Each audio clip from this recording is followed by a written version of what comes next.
ট্রিগোনোমেট্রিতে এই ধরনের এমসিকিউ গুলো প্রায় সময় দেখা যায়, যেখানে একটা অনুপাতের মান দেওয়া থাকে এবং অন্যটা বের করতে বলে। শুধু যে এটার ক্ষেত্রে এরকম না, এরকম অনেক। এটা হচ্ছে সিলেট বোর্ডের একটা কোয়েশ্চেন, সিলেট বোর্ড বিগত বছরের একটা কোয়েশ্চেন। এরকমের অহরহ কোয়েশ্চেন আমরা যখন সলভ করতে চাই ট্রিগোনোমেট্রি এমসিকিউ তখন পেয়ে থাকি। এগুলো আসলে কিভাবে সলভ করা যায়? এগুলো সলভ করা খুব ইজি, বাট আমাদের পিথাগোরাসের জিনিসটা জানতে হয়। পিথাগোরাস সূত্র কোনটা ছিল? যে ওই যে অতিভুজ স্কয়ার ইজ ইকুয়াল টু লম্ব স্কয়ার প্লাস ভূমি স্কয়ার। এই সূত্রটা আমার জানতে হবে। আচ্ছা, সেকের সাথে সমকোণী ত্রিভুজের দুইটা বাহুর সম্পর্ক আছে। সেটা হচ্ছে কি? সেক সমান আমরা জানি কি অতিভুজ ডিভাইডেড বাই ভূমি।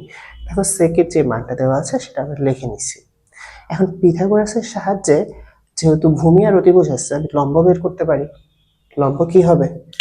অতিভুজ স্কয়ার মাইনাস হচ্ছে ভূমি স্কয়ার আর রুট।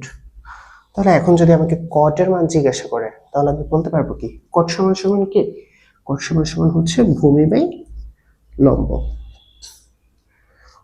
অথবা আমরা উল্টোভাবে বলতে পারি যে tan কে আগে লিখলাম যে লম্ব বাই ভূমি, আমরা জানি tan সমান সমান হচ্ছে কি 1/cot, অথবা cot সমান সমান 1/tan।